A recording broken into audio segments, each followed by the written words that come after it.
I would love to just start off by getting into the fallout from Tuesday.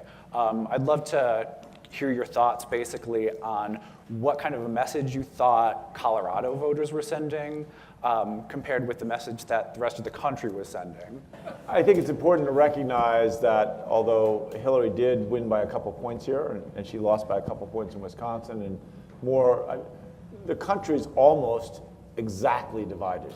But the vast majority of what we're doing in Colorado and what's happening in Denver is, economic development, trying to cut regulations, make government more successful but smaller, make this the healthiest state, more outdoor recreation, better workforce training. How do we get people of all ages trained for the new emerging jobs? That stuff is not partisan. So we're in the midst of this major cultural event that is a big part of the fabric of this city that happens every November.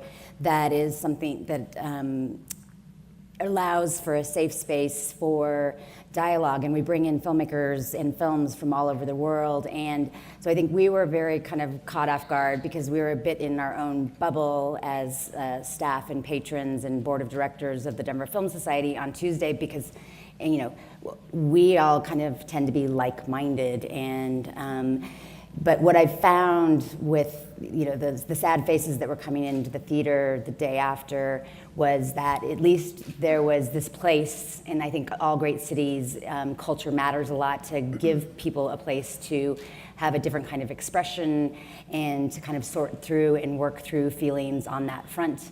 And we all just have to work harder. I think we're going to have to get up every morning and do the best we can to continue to make this a great city, the great city that it is. This is an amazingly magnetic place, recognized as the top 10. And we have all these really amazingly marvelous millennial kids from eKids flocking in with all these great innovative ideas. And we're kind of the cross-section of innovation and placemaking now, which really has us on the global map. The millennials didn't start coming here because we legalized recreational marijuana, right? We legalized recreational marijuana because all the millennials had been coming here for more than a decade.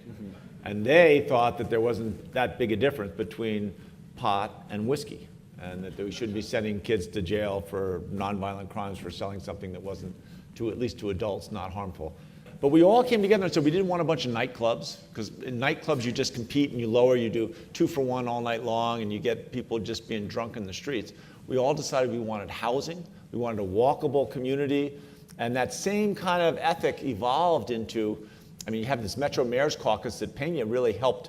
It existed before he got there, but he really is the one who made it work. I hire a lot of millennials, and what they're looking for are access to the outdoors, some kind of ability to have flexible work-life balance arrangements. They're looking to do meaningful work, and it used to be that you had to choose between those to a greater extent. So you'd have to sacrifice living someplace where you have easy access to the outdoors, like you live in Manhattan, for example. I love Central Park, it's great, but it's not the same. And look, I grew up in a poorly planned, sun-built city, Atlanta.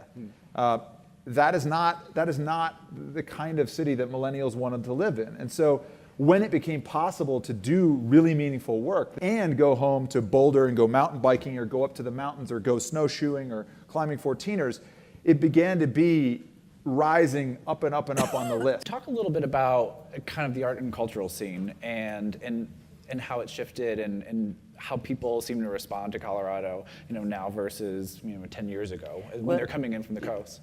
I remember back from graduate school working for Mickey Zeppelin at the Tacoma Center, which became Curious Theater Company, and being somewhat upset at the New York Times, as a matter of fact, for an article that kind of questioned, was Denver still a cowtown? So we all look at that cowtown article, I think, in different ways, because I actually thought that we already had a very kind of robust arts community.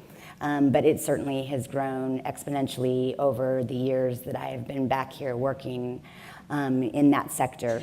And I owe a great deal of credit to you for that. I think you and Richard Florida and the rise of the creative class and how you really pushed that, I think was attractive to people to stay here.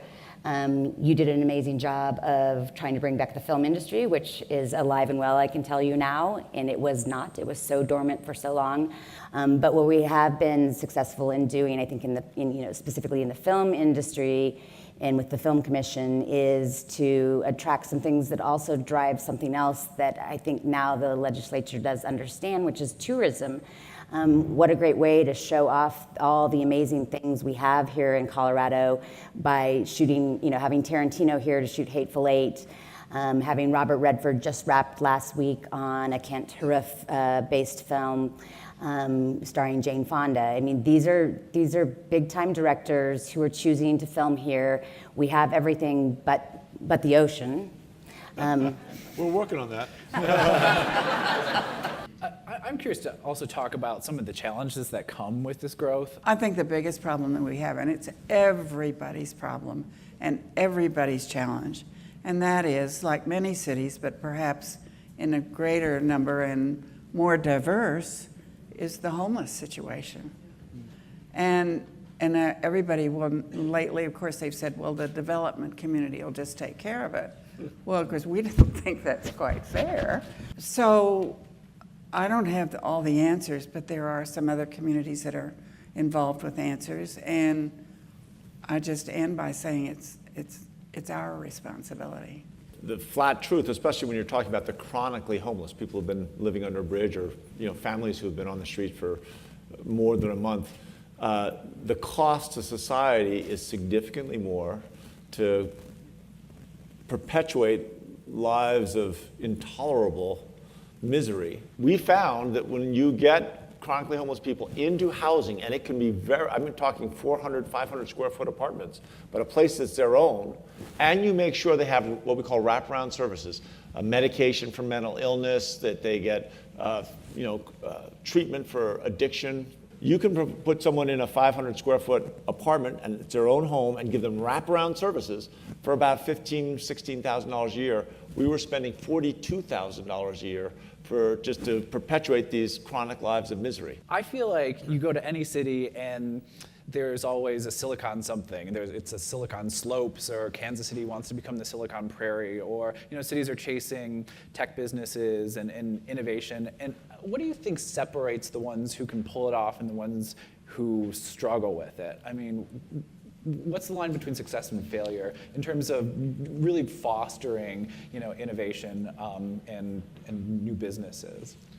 What Denver has had is a ton of B2B successes, only now having a lot of really consumer-facing prominent companies, and that matters because when you open our mobile app, which of course you're all going to go download, it's free. What's it called again? What's it called? It's called Ibotta, I-B-O-T-T-A. Get it today from the App Store. When you download it, every time you open it, on the bottom it says designed and built in Denver, Colorado. And it does that. And it has a really cool little mountain on it too. It does that because people didn't know that PhotoBucket was a huge success story and based in Denver. People didn't know about MapQuest being based in Denver. And so what good is it if it's not associated with Colorado and Denver? And so I think as consumer technology gets out there, people then think of the town, and then Denver Startup Week comes and accelerates that. And so it's been really interesting in the 10 years I've been out here to watch that all happen in a really accelerated way. There is a real strong argument that they want to be in a place that's inclusive, where everyone's welcome, no matter what, whether you're Latino or African American or white or whatever, whether you're straight or gay. That embracing community would embrace them. And they want a place that's full of culture, and that the more culture there is, the more those technology-oriented would-be entrepreneurs want to be there. And I think that, the Rocky Mountains doesn't hurt, because a lot of them want to be outside, and what Brian was talking about, the balanced lifestyle, huge with millennials. And so we already had a lot. We had, as somebody might say, we had good bone structure. But I think that pushing in cultural and beginning to talk about it, we're just beginning to get known as a place that really is a major cultural hub in the country, right? And again, more live music than Nashville or Austin. People don't think of Denver that way, but they will.